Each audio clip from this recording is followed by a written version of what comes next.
Yes dear students, आज आपका पहला चैप्टर स्टार्ट करते हैं 11th क्लास का फिजिकल वर्ल्ड।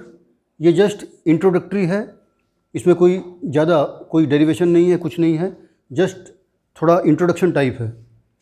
तो जैसे फिजिक्स की डेफिनेशन से पहले साइंस को लेकर चलते हैं, क्योंकि फिजिक्स साइंस की ही एक ब्रांच होती है, इसलिए सबसे पहले जान लेते हैं कि साइंस क्या है। एक्चुअली साइंस जो वर्ड आया है वो लैटिन वर्ड है कोई, जिसका नाम था सिंटिया, और सिंटिया का मतलब होता है टू नो, यानी किसी के बारे में जानना।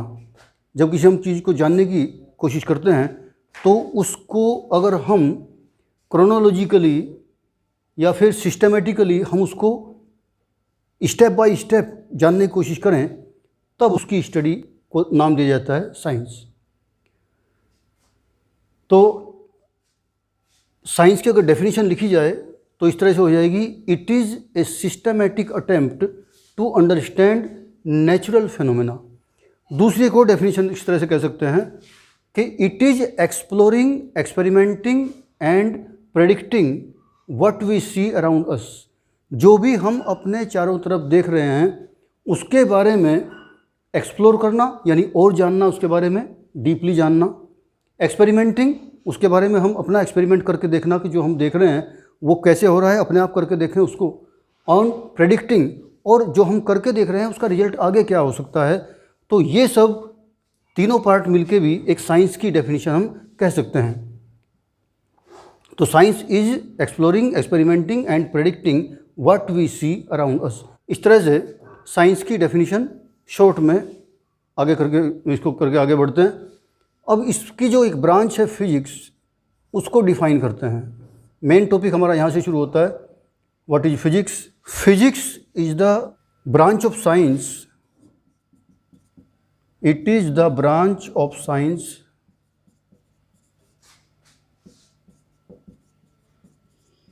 which deals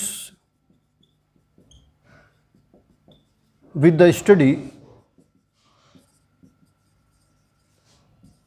of nature and natural phenomena.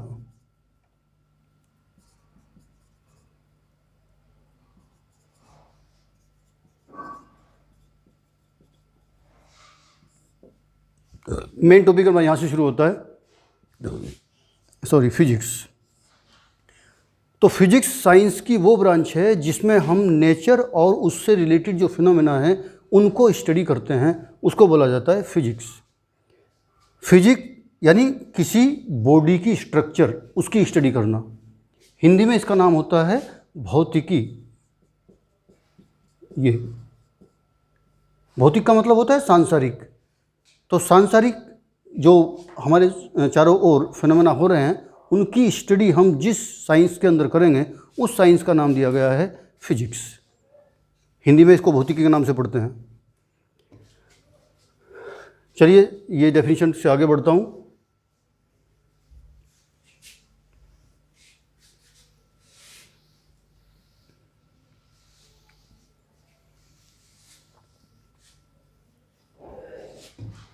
आगे आता है स्कोप एंड एक्साइटमेंट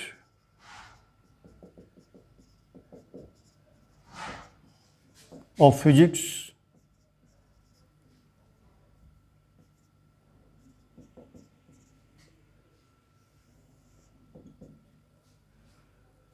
स्कोप क्या है साइंस फिजिक्स का? फिजिक्स के हम कितना वास्ट एरिया है जिसको फिजिक्स के अंडर में हम स्टडी कर पाएंगे, that is scope.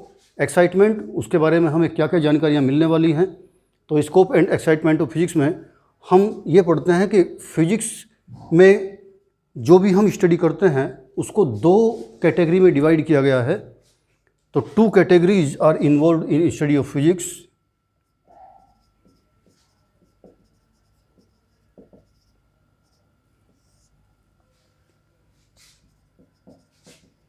To categories are involve. Number one, macroscopic. अच्छा, इन कैटेगरीज को कुछ नाम दिया गया है। Two categories are involve named as domains. जिन दो कैटेगरी में हमने फिजिक्स की स्टडी को डिवाइड किया है उन कैटेगरीज को नाम दिया गया है डोमेन, और उनमें से एक डोमेन है मैक्रोस्कोपिक।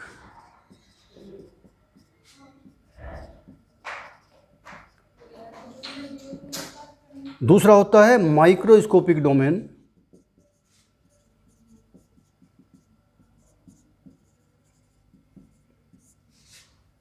मैक्रोस्कोपिक डोमेन जो है उसमें हम ऐसी ऑब्जेक्ट्स की स्टडी करते हैं जो फाइनाइट साइज की होती हैं, यानी एक साइज से, एक लिमिट से उनसे छोटा साइज ना हो, ऐसी बॉडी की स्टडी को हम मैक्रोस्कोपिक डोमेन में कहते हैं। सिंपली कह सकते हैं कि ये हैं कुछ बड़े साइज की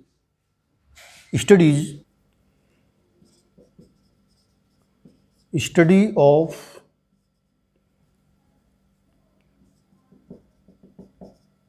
finite size objects on laboratory scale,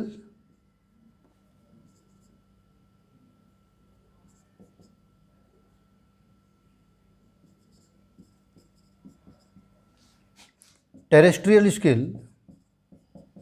terrestrial बोलते हैं अर्थ की सरफेस जो है उसको टेरेस्ट्रियल सरफेस। इस स्केल पे, अर्थ सरफेस पे जो हमें बॉडी दिखाई दे रही है उनकी study, as well as astronomical scale.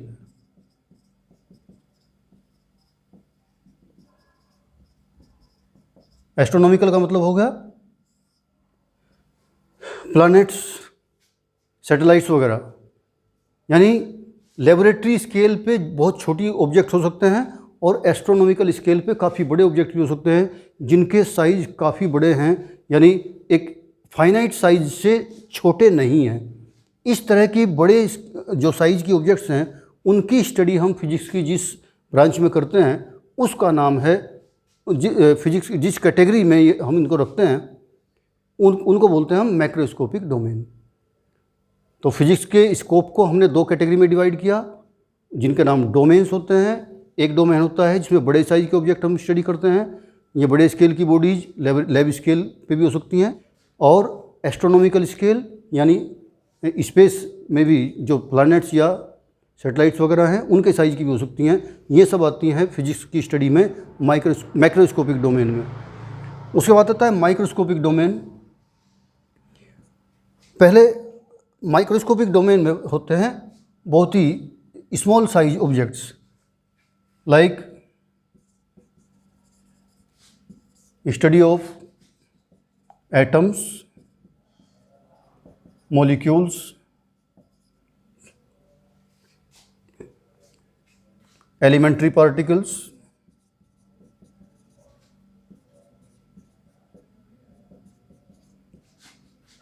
Atoms, molecules, nuclei और कर लीजिए, चलिए elementary particles etcetera. Microscopic domain में बहुत स्मॉल साइज के, यानी मैक्रोस्कोपिक डोमेन के जो ऑब्जेक्ट्स होंगे वो माइक्रोस्कोपिक के मुकाबले साइज में बहुत बड़े होंगे, इसलिए उनको फाइनाइट साइज की कैटेगरी में रखा गया मैक्रोस्कोपिक डोमेन में। और माइक्रोस्कोपिक में atom, molecules, electron, proton, neutron या न्यूक्लियस, इस साइज की जो स्टडी होगी उसको हम रखेंगे माइक्रोस्कोपिक डोमेन में।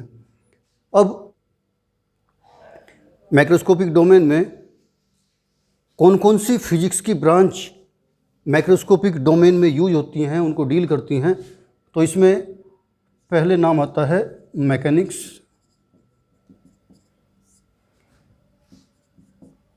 दूसरा आता है इलेक्ट्रोडायनेमिक्स,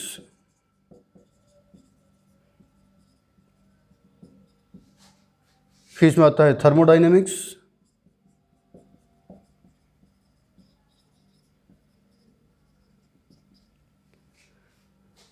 और उसके बाद आता है ऑप्टिक्स।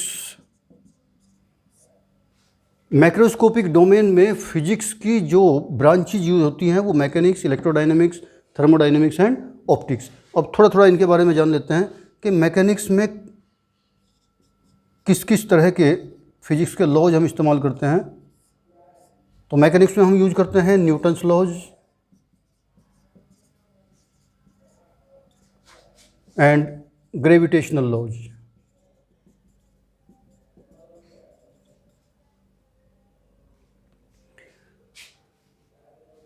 इन लॉज में हम क्या क्या पढ़ते हैं कि मोशन ऑफ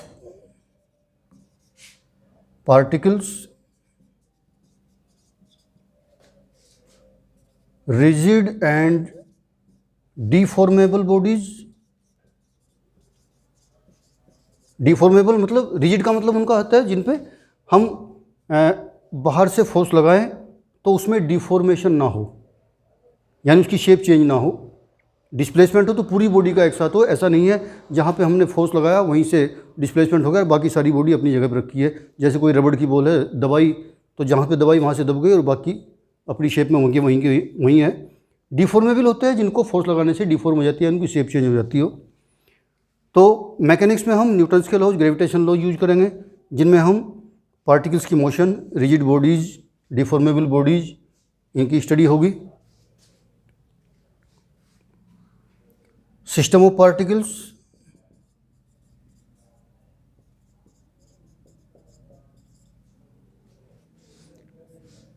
इन सब की स्टडी हम मैकेनिक्स में करेंगे, जिनमें न्यूटन्स के लॉज या ग्रेविटेशन लॉज की ज़रूरत पड़ेगी। तो मैकेनिक्स में इन्वॉल्व होते हैं ये, जैसे इस तरह के कुछ एग्जांपल्स अगर हम लें तो propulsion of rocket, propulsion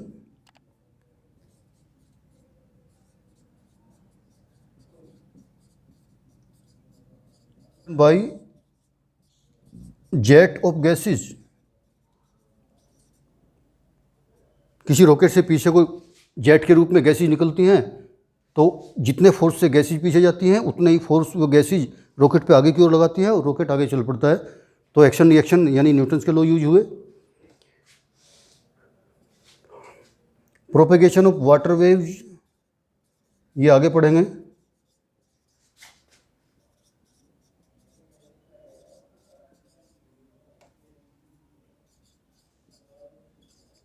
sound waves etcetera. इस तरह की प्रॉब्लम्स हमारी मैकेनिक्स में डील की जाएंगी। उसके बाद आता है इलेक्ट्रोडायनेमिक्स। मैं इसको हटा रहा हूँ यहाँ से। इलेक्ट्रोडायनेमिक्स के बारे में देखते हैं।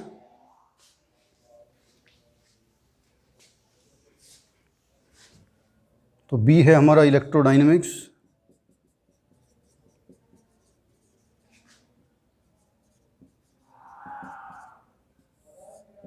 जब चार्ज स्टेशनरी होता है, when charge stationery,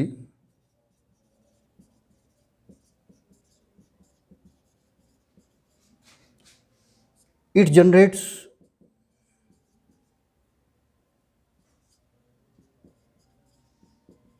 electric field.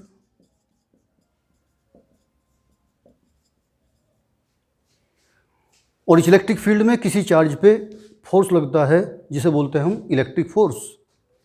In this field A charge experiences electric force।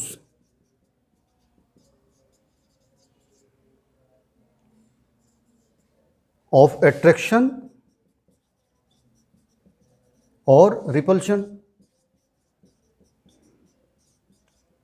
Electrodynamics में कोई इलेक्ट्रिक फील्ड होगा, अगर चार्ज स्टेशनरी है तो उस इलेक्ट्रिक फील्ड में किसी दूसरे चार्ज पे फोर्स लगेगा। अगर वो सेम चार्ज के इलेक्ट्रिक फील्ड में है तो रिपल्शन, और अपोजिट चार्ज के इलेक्ट्रिक फील्ड में है तो एट्रैक्शन का फोर्स लगता है। ये तो हम जानते भी हैं कि सेम चार्जेज के बीच रिपल्शन और अपोजिट चार्ज के बीच एट्रैक्शन फोर्स लगता है। और ये फोर्स किस लॉ के द्वारा दिए जाते हैं? These forces are given by नहीं,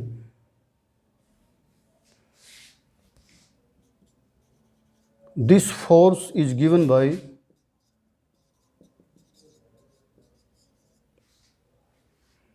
कूलम्ब्स लॉ।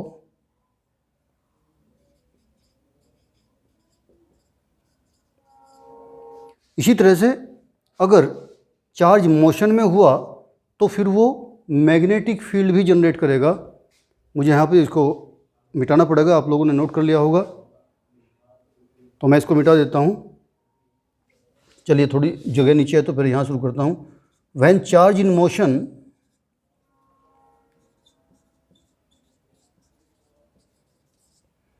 ज़्यादा छोटा तो नहीं हो गया। When charge in motion it generates magnetic field.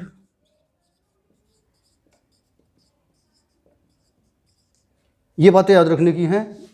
ये एमसीक्यू टाइप में क्वेश्चन आ जाते हैं कि चार्ज स्टेशनरी है, ये चार्ज में, चलिए, चार्ज स्टेशनरी है तो वो इलेक्ट्रिक फील्ड जनरेट करता है, और उसमें जो फोर्स जनरेट होता है किसी दूसरे चार्ज पे वो कूलम्ब्स लॉ के द्वारा दिया जाता है। अगर चार्ज मोशन में है तो वो मैग्नेटिक फील्ड जनरेट करता है, और ये जो then a current carrying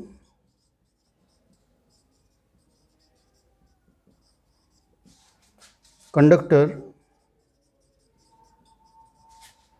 experiences force in magnetic field।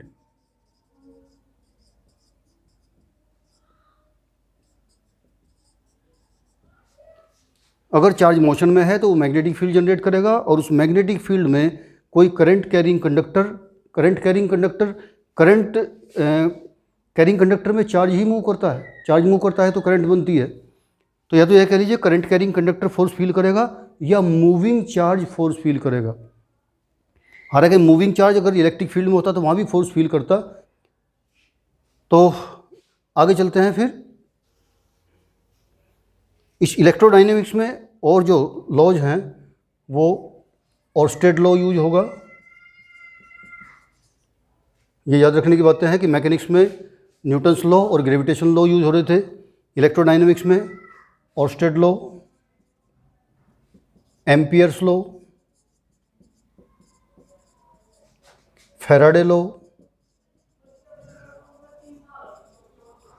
ये यूज होते हैं। इन सब को एक साथ यूज करके इक्वेशंस के रूप में जिस साइंटिस्ट ने यूज किया वो थे Maxwell. Encapsulated bye Maxwell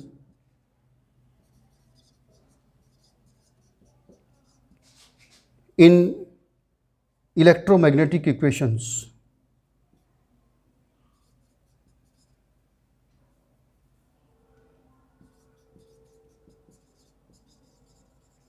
electromagnetic equations,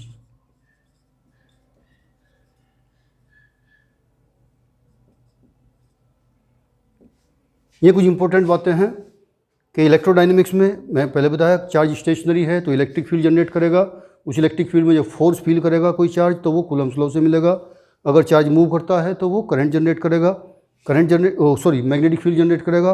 उस मैग्नेटिक फील्ड में कोई current carrying conductor force feel करेगा। तो इसमें किस तरह की प्रॉब्लम आएंगी? इसमें आएगी कि जैसे वर्किंग ऑफ एंटीना,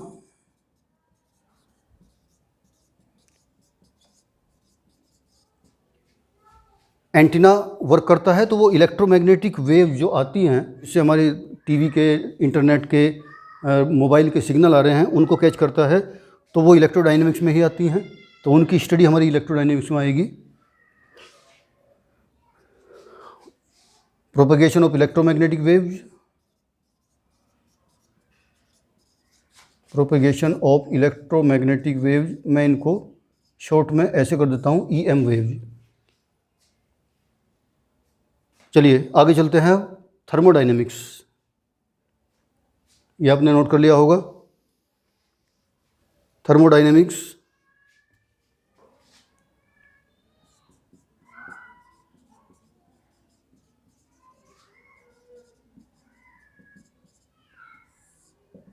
ये डील करती है,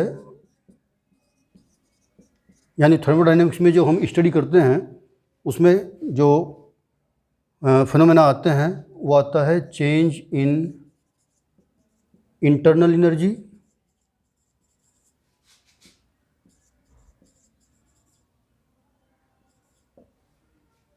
टेम्परेचर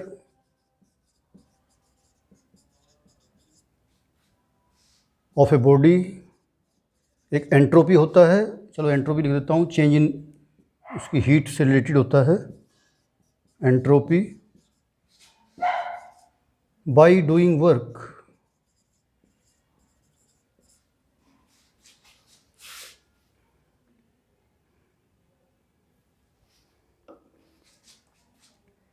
और giving heat to a body.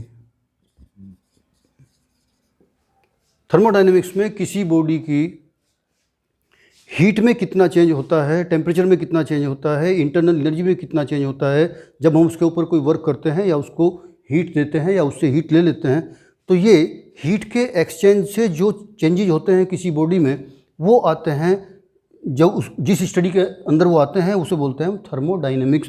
Thermo means heat, dynamics माने मोशन, जिसमें हीट की मोशन होती हो, हीट का लेन देन होता हो बॉडी के एक पार्ट से दूसरे पार्ट की ओर या एक बॉडी से दूसरे बॉडी में। तो इस तरह की स्टडी को हम जो करेंगे वो करेंगे थर्मोडायनेमिक्स में। और इसमें जिस तरह की प्रॉब्लम आती हैं वे आएंगी, जैसे एफिशिएंसी ऑफ हीट इंजन, ये तो आप 11th में ही, बाद में जाके चैप्टर है थर्मोडायनेमिक्स का उसमें पढ़ेंगे, efficiency of heat engine,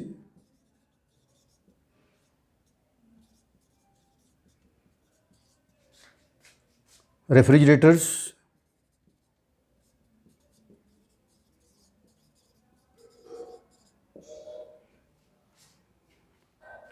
etcetera. Last आता है हमारा ऑप्टिक्स। ये सब माइक्रोस्कोपिक डोमेन के चल रहे हैं, अभी माइक्रोस्कोपिक अभी आने वाला है, तो लास्ट में ले लेते हैं ऑप्टिक्स। थोड़ा सा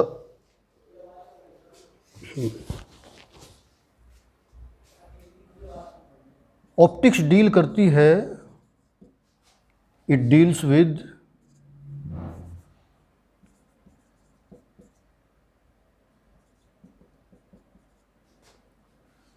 the phenomena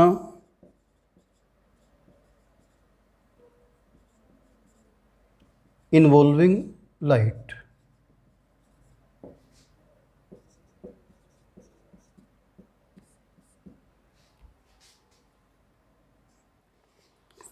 जहाँ भी लाइट की स्टडी की जा रही हो, उस लाइट से रिलेटेड जो भी फिनोमेना होंगे वो हम फिजिक्स की जिस ब्रांच में करेंगे उसको बोलते हैं ऑप्टिक्स। जैसे हम माइक्रोस्कोप,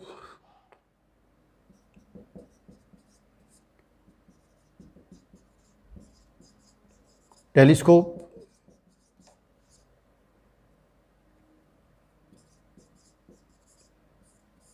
इस जैसे इंस्ट्रूमेंट्स में जो हम स्टडी करते हैं वो ऑप्टिक्स से करते हैं। इसमें चलिए डिस्पर्शन बाय प्रिज्म और बहुत सारे फिनोमेना हैं, आगे जाके हमारा पूरा ऑप्टिक्स का एक यूनिट चलेगी, उसमें सारे आएंगे। तो फिजिक्स की वो ब्रांच जिसमें हम लाइट से रिलेटेड फिनोमेना को स्टडी करेंगे वो हमारी ऑप्टिक्स आती है। और इसमें कुछ इस तरह के फिनोमेना हम पढ़ेंगे, रिफ्लेक्शन, रिफ्रैक्शन, इंटरफेरेंस, ये सब आपने पढ़े होंगे। Reflection, refraction,